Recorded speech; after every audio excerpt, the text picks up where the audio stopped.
So,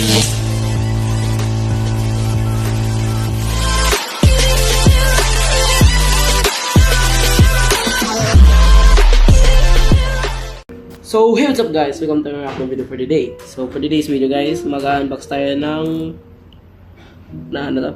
Panini card collection. Panini. Yung unboxing natin for today is going to be a card collection Hot Wheels edition. Meron official trading card collection siya and on the road yung title sa Hot Wheels. Meron siya iba't ibang mga meaning ng mga iba't ibang cards dito, tsaka mga pangalan din nila. So, ito yung collector's album mismo kasama, which is yun sa simula dapat bilhin nyo para makakollect kayo ng mga cards. Kasama ng 3 packs or 3 packs of na Hot Wheels, tapos may kasamang limited edition na card, 1 limited edition card per collector's album. So, yun yung kasama niya. Unboxing natin ito kasi mo. So, scissors ko. Unbox na natin yun. There we go. Kung natin muna yung 3 packs muna. Ito yung tsura ng mga packs ng Hot Wheels. Yun yung tsura nila. 1 pack is contain 6 cards per pack. Yan o, may iba't ibang design sila each box of. So now, ito na yung limited edition cards na kasama. Mayroon silang 6 na limited edition cards, where isang limited edition cards like I said is from 1 collector's album. So nakuha ko is Mega Rex na limited na collector's album. So ito yung album mismo ng Hot Wheels. Ito yung ng album ng Hot Wheels. May kasama siyang stickers na may mga numbers dito na naka-indicate pa. Alam nyo kung anong page na to, ng mga each sides na to, kung anong numbers na yan. So, tignan natin muna yung nasa front cover kung ano yung design niya. Ito yung front, ito yung back design. Tignan natin sa loob kung ano siya. So, nakalagay dito, do you want to collect the best-selling toy in the world?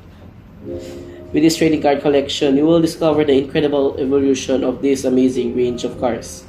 So, official trading cards na collection ng Hot Wheels is contained on the album itself is 171 cards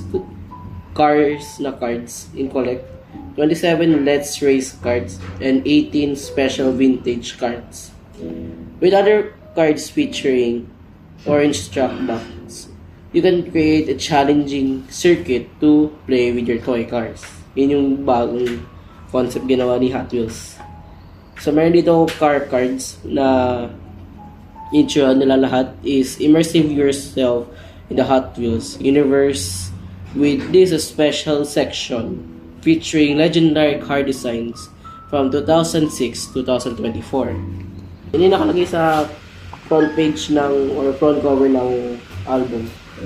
And I know meron din sa back mismo, kawakuha may listahan ng mga each cars. So, balik ko lang muna to dito. Check it out. Ito yung likod niya, yung design. Ito yung sa harapan niya ng design. So, tingnan natin. Actually, isang page lang siya eh. Kasi nga, ganoon lang siya mabilis at collector or ganun ka konti. Okay. Dami. Ayan siya. Ayan siya lahat. And meron akong 5 packs dito na binigay sa akin ng ate ko nun. Pero,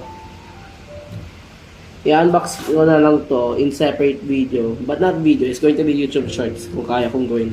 Pero hindi ko i-unbox siya 2 days para makuha ko na lang sa YouTube Shorts. Kasi may naman tayong 3 packs very mabubukas today para makita natin yung cards mismo ng Hot Wheels.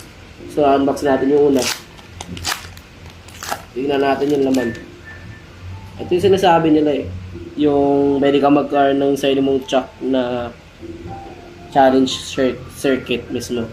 So, ito yung first design na 2017 na Rally Cat. So, ito yung 2017 Rally Cat. Ganda ng design, no?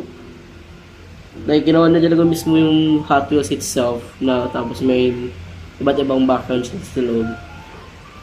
And number 38 siya. So, ito number 151. Same as well, pwede ka magbuo. So, ito ay 2022 Rolling Solo. Yun siya ng cards nila. Susunod, number 87, 2019 Skyboat. Tapos, wala meron pa, nag-flip ata eh. Pero ito yung mga special foil ata eh.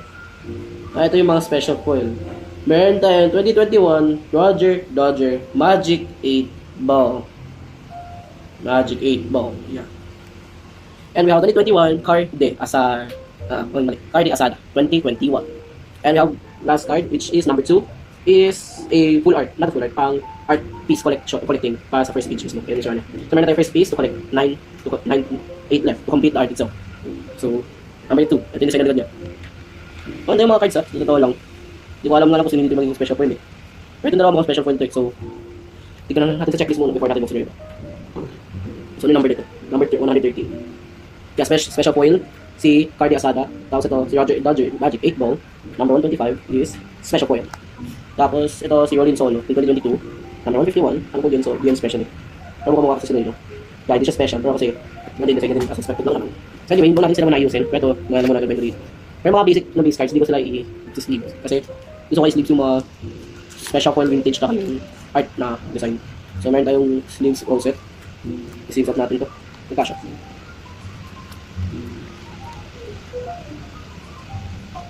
Kasha. Sakto na sakto. Naman tangkad siya ito. Ngayon natin sa ibang cards.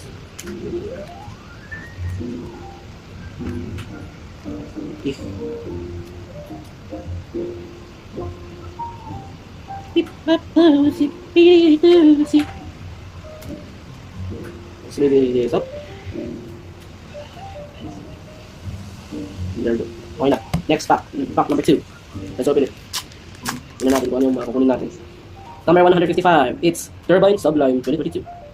Okay ko baliktad dapat. Dapat dito sa harap na lang. So ito ay si Dragon Blaster 2010. Number 13. Now ito naman ay number 2013 is Special Art from Hot Wheels. Ito yung baliktad din. So ito ay si 2 Tough na 2019, the year. Number 73. And we have Dogzilla. Ay hindi, Bugzilla 2018. Number 52. And number 143. Limited grip. So isa lang yung special foil natin dito, which is si 2 Tough lang.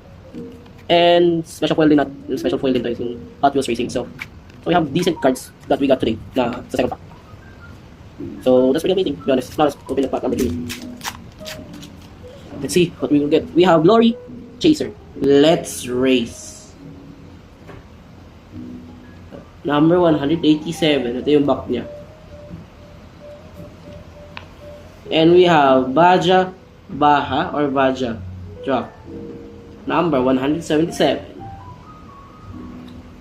Yeah, number 52 again. No, it's not again. But no, number 25. Aristora. We have number 147. It's Mighty K. And we have 2019. I forgot to say the year. Anyway, we have 2019 Howl Ground. Tama ba ako dito? Number 78. I don't know if I said it right. And we have Kick Kart 2018. Number 65. So, yun na tatlong packs na binuksan natin sa kasamang sa collector's album. Now, let's leave the other cards and let's see and to organize them in album. So, I'll cut it first. So, doon na lahat yung naka-sleeves, yung naka-base cards, yung mga naka-special foil and special arts. Now, let's do the organize on here at album. But we will change the camera view to go here on the back side. So yeah, let's do this first. Hey, by the way, this is all my Beyblade collection. If you want me to make a video about Beyblade X, comment down below, and maybe I will do a Beyblade X video about introducing every single Beyblades I have in collection and what they are and what their number is and what based on them and battle each other. So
that's the end of the video of unboxing the Hot Wheels card collection album and the 3 packs that I opened from that video. And I'm really sorry if that outcome of the video is going to be bad, that I did not expect to be that really bad. But I really hope you guys enjoy it still, even though it looks like bad video that I made. But don't worry, even though it looks bad, just please enjoy that video, because that video has been there like about 1 week ago, because that video happens from Holy Week time, like on Thursday or on on Thursday. Yeah, on Thursday. It happened on Thursday. Then today is a Thursday, really, to be honest. So yeah, it's been 1 week and I really made this video today, that I edited today. So yeah, please enjoy this. Don't you worry that more of the videos that I'm going to post is going to be much more fun than this. So that's all about this video unboxing of Hot Wheels card collection album na gagawin ko. And I'm already doing a YouTube short video of unboxing a Hot Wheels card from each pack per series. So, one pack is one video from YouTube short. So, yeah, wala na siyang laman kasi natapos ko na siya. But I'm gonna post it after this video that I posted this. So, yeah, you have gonna wait to watch that video from the YouTube shorts. Then, you can watch this video if you want. So yeah, that's all I'm going to say, and I hope you guys enjoy this video. Like I said, please, I'm sorry about this, but I really hope you guys enjoyed. So anyways, I'm gonna see you guys from the next video that I'm going to post from another Panini sticker that I'm going to unbox again last year that I unboxed it. So I'm gonna post it like soon as well if I know. But I'm not gonna see you guys from there. I'm gonna see you guys when I'm going to do a vacation or a game series with my boys or with myself. So I'm gonna see you guys there. So bye bye guys.